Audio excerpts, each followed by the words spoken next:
My 13-year-old niece laughed. Mom says that if you disappear tomorrow, no one would even notice. While she was opening the €850 phone I bought her, the 30 guests laughed, except me. I nodded, and with 2 taps, I canceled all the payments, cards, bills, subscriptions. They disappeared. That night, I left home, cut off contact, and vanished, leaving only a black backpack. Inside, they found Mom says that if you disappear tomorrow, no one would even notice.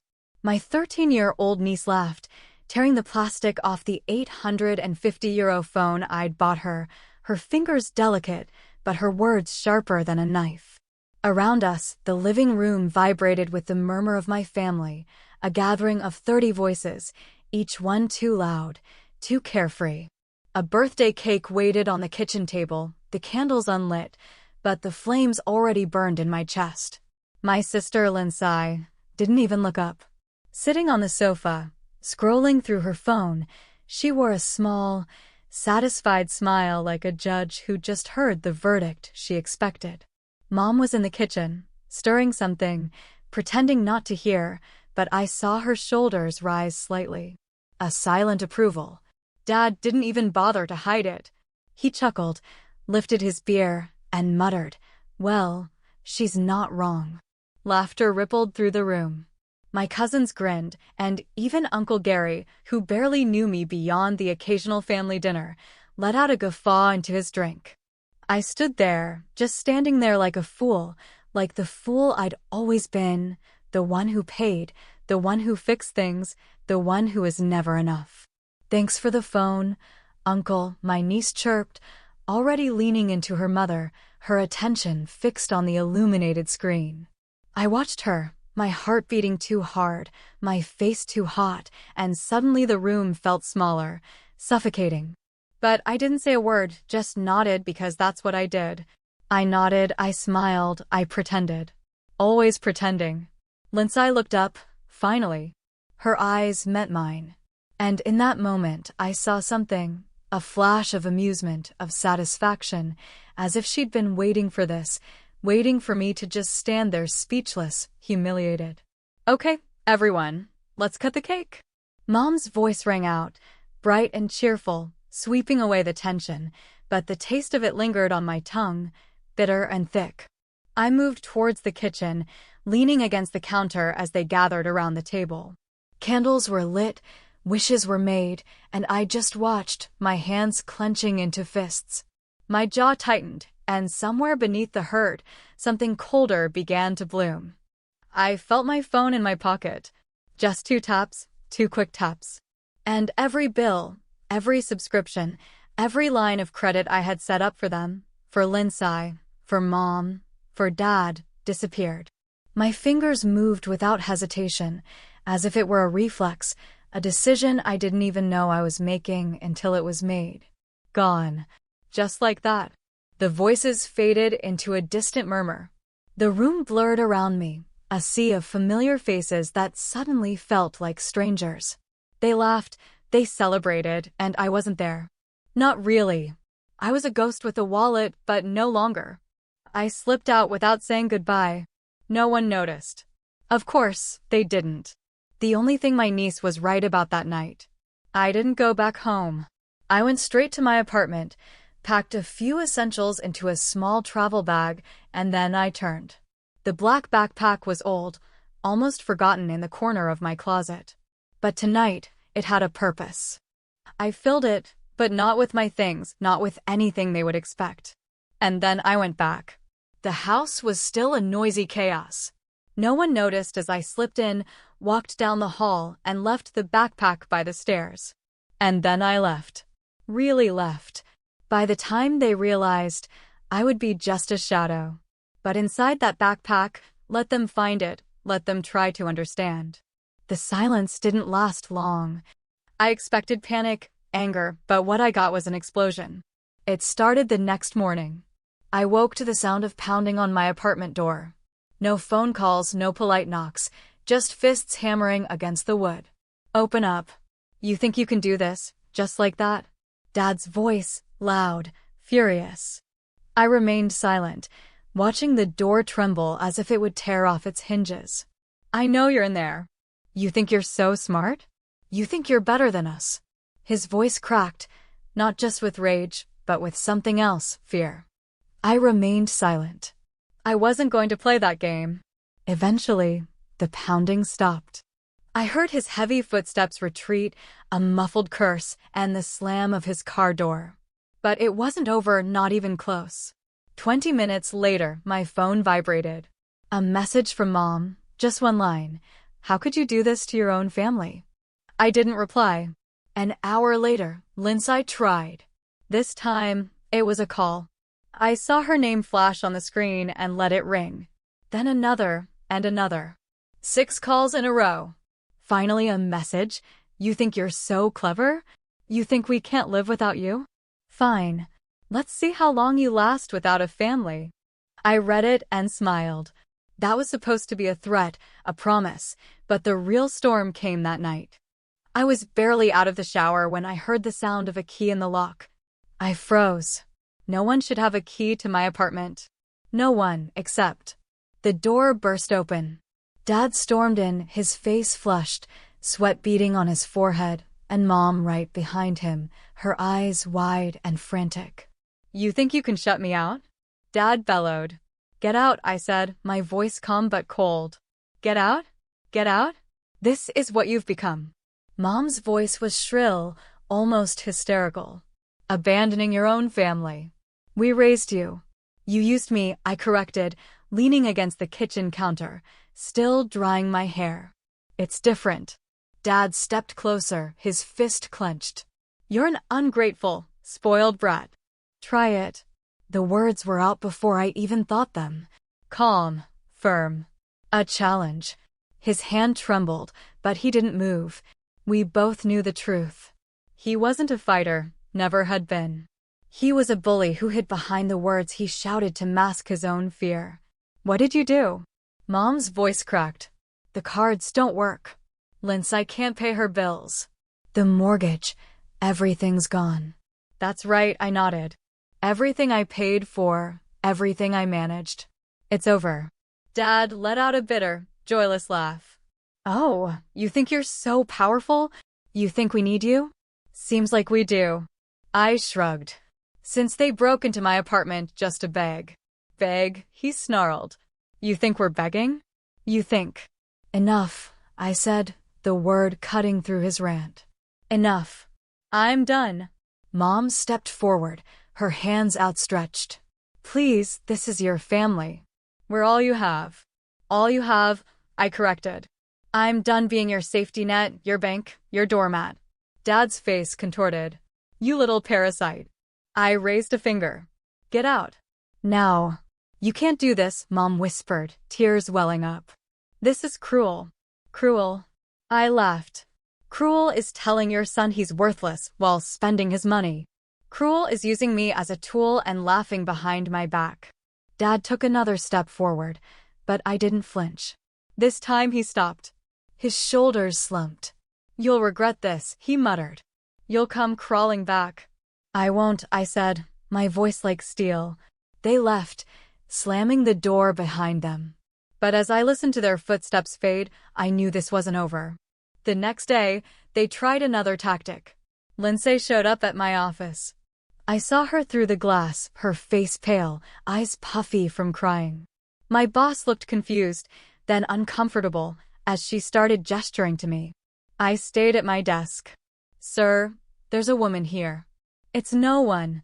I didn't even look up, but she didn't leave.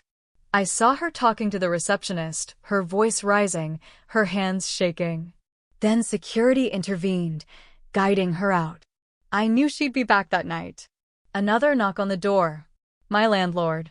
There's a bit of a problem. He shifted uncomfortably. Your family's downstairs, making a scene.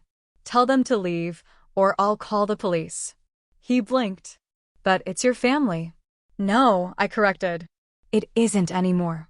I watched through the window as they stood there, shouting, waving their arms, until finally, security escorted them away. But I knew them, I knew their persistence, and I knew that somewhere in that house I left behind, There was a black backpack, waiting for them to open it, to understand just how far I was willing to go. The silence didn't last long. I knew them too well. The silence was just the calm before the storm. For days, I ignored their calls, their messages, their desperate voicemails. I even missed work, letting the world fade away while I relished the quiet. But I wasn't naive. I knew they wouldn't give up. It started with lean-size tantrums, messages filled with venom, blaming me for everything. Then came Mom's tearful voicemails, her voice cracking as she pleaded with me to be the bigger person and save the family. And then came Dad. At first, it was fury, threats, insults, the usual noise. But then his tone changed. Calm, calculated. An invitation. Son, let's settle this like men. No drama, just you and me. There's a game this weekend. Our team's playing. Come, let's talk. A trap. I felt it in my bones, but I accepted. I wanted this. So I went. But when I saw the empty seats around him and the black backpack clutched in his hands, I knew I was right. They didn't want peace, they wanted control. But I wasn't the same fool who stood in the living room, nodding and smiling. Not anymore. The stadium roared like a living beast.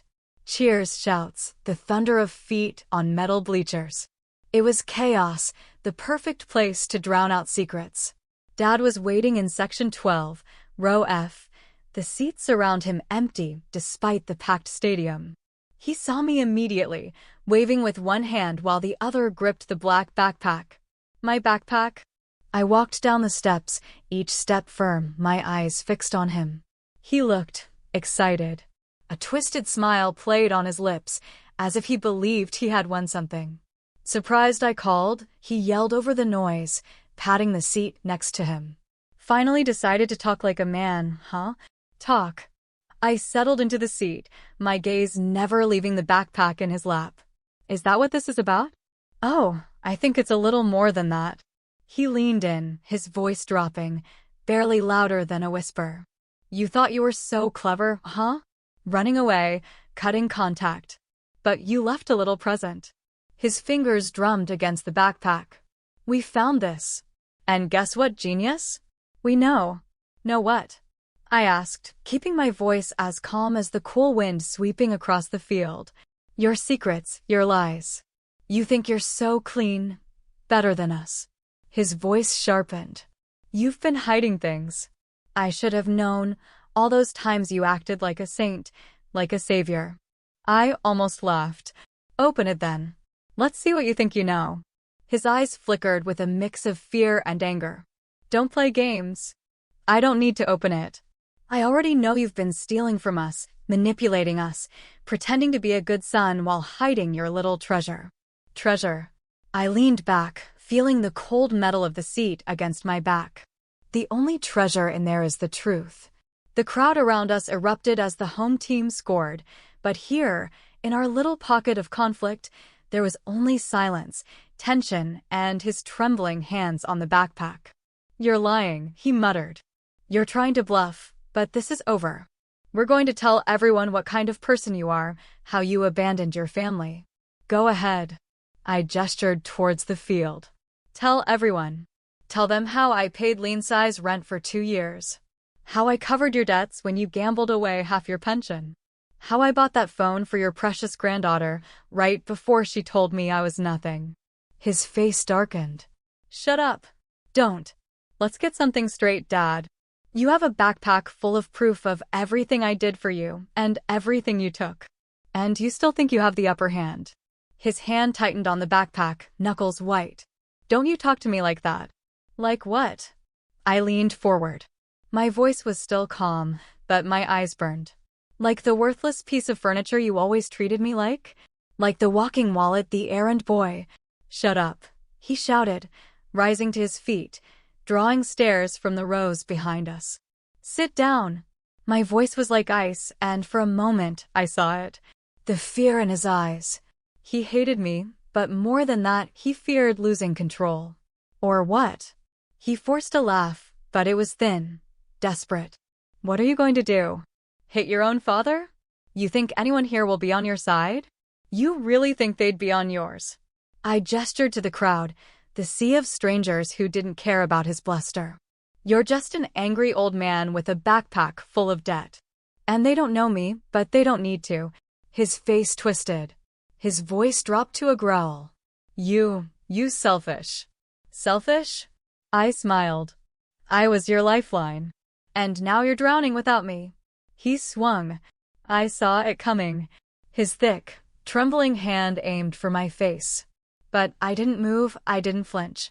He wanted a reaction, a scene, proof that I was the villain in his story. But I just looked at him, calm, unblinking, and his fist stopped inches from my face, trembling. I should have left you on the street, he whispered, his voice shaky. Always have been a leech. Funny, I whispered back, leaning in close enough to smell the stale alcohol on his breath. That's exactly what I thought of you. Something in him broke. His hand dropped. His shoulders slumped. The cheers of the crowd became deafening. The perfect cover for the collapse of whatever pride he had left. I reached out, grabbed the backpack, and ripped it from his grasp. He didn't even resist. Want to know what's in here? I asked, loud enough for the people around us to hear. Everything I did for you. Every cent. Every sacrifice. People were starting to stare. Some whispered, others pointed. A couple even took out their phones. Want the truth? I unzipped the backpack, pulling out a thick stack of papers. There it is.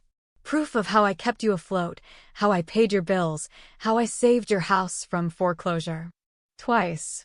His face drained of color. And you want to talk about betrayal? I stood, holding the papers aloft. You betrayed me the day you turned me into your personal ATM. The day you laughed when I was told I was worthless. Stop, he whispered, his voice small, his body sinking back into the seat. Don't. You wanted a show, didn't you? Well, here it is. I threw the papers at his feet, and they scattered, fluttering across the bleachers like dry leaves. I turned, walking up the steps, past the staring faces, past the whispers. You can't just leave, he yelled, his voice cracking. But I didn't stop, I didn't look back. For the first time, his voice meant nothing. They never stopped trying. Not at first. The day after the stadium, the day Dad's pride bled out onto the cold metal seats, my phone rang like an alarm. Call after call, messages flooded the screen. Accusations, pleading, threats, a cycle of desperation wrapped in their familiar voices. I ignored it all. Dad was the first to crack. His calls went from furious to pleading in a matter of hours. We can talk about this. He lied. I'll forget everything. Let's be a family. But I didn't answer. Then it was Mom, her messages dripping with guilt. You're breaking our hearts. We didn't mean it. Family is all we have. I didn't even read them all. Lindsay was next. Her messages were pure venom. You're a coward. A selfish, worthless coward. You've ruined everything. And then, please, just talk to me. I didn't mean it. I was scared. Don't do this. But I did. Silence. That was my answer. That was my revenge. At first, they didn't understand. They thought I was bluffing, playing some cruel game. But as the days turned into weeks, as the bills they used to ignore began to pile up, as their friends stopped taking their side, they finally understood. They couldn't reach me. Their landlord called me, stammering, trying to explain they hadn't paid rent. I told him it wasn't my problem. Mom sent me a picture of the family sitting in the dark, a single candle flickering on the table. We have nothing left. I deleted it without a second glance. One afternoon, while walking back from the grocery store, I saw him. Dad, standing in front of my building, pacing like a madman. His face was pale, his hands shaking. That familiar fire in his eyes had been replaced by something else. Fear. He saw me, his face lighting up with a twisted hope. He ran towards me. Listen, you can't do this. You're my son. No, I'm not. I didn't break stride. I was your wallet. He planted himself in front of me, his voice cracking. We raised you. We gave you everything. You used me. I looked him dead in the eyes. And now you have nothing. I tried to go around him, but his hand shot out, gripping my arm. You have no right to do this. His voice was a growl, the old rage bubbling to the surface. You think you're better than us? You think you can just walk away? I know I can. I yanked my arm free and did just that. He threw a punch, slow, weak. I didn't even flinch. His fist grazed my shoulder, more like a desperate shove than a blow. He stumbled, bracing himself against the side of the building, gasping for air. Pathetic, the word escaped me like a whisper. His face contorted, that familiar rage burning. You'll come crawling back. You always do. You're nothing without us. I laughed. Loud, sharp. It echoed down the quiet street. I was nothing with you, I said, turning my back. I walked away. Didn't look back. That night, I tossed my phone in the bottom drawer of my desk and left it there. The messages, the missed calls, piled up, but they couldn't touch me.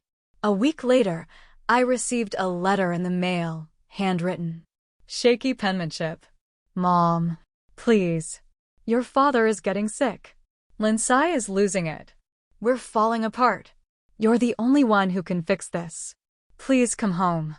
I crumpled it without reading the rest. They were falling apart. Good. Because for the first time, I wasn't. I didn't move, didn't change my number, didn't hide. I stayed exactly where I was, but I stopped being a part of their world, and their world crumbled without me. Lindsay's friends stopped answering her calls. Mom's distant relatives, the ones who used to send polite Christmas cards, now ignored her. Dad lost control at work again and was fired. But I didn't care. I didn't watch. I lived. I cooked for myself. I slept in peace. I took long walks without worrying about incoming messages demanding my time, my money, my life. They were just voices now, ghosts I'd left behind in a burning house, and I was free. Months passed, and the silence became a friend. I woke when I wanted.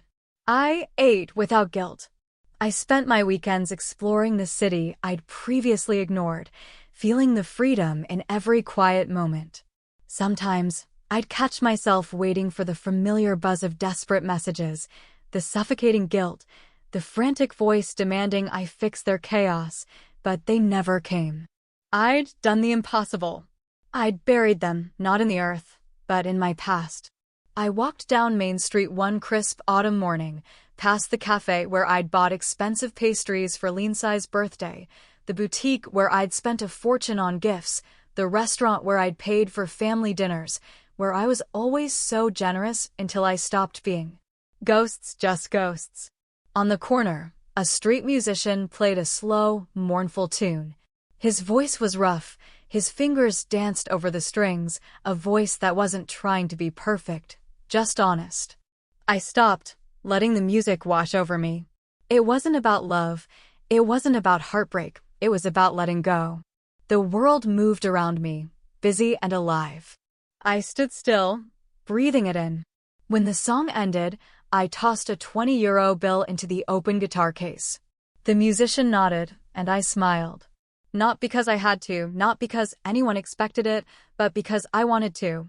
And that was the difference. I didn't need them. I never did. I kept walking, each step lighter, each breath easier. As the sun dipped below the rooftops, painting the sky in amber and crimson, I felt it, a quiet certainty. I was free.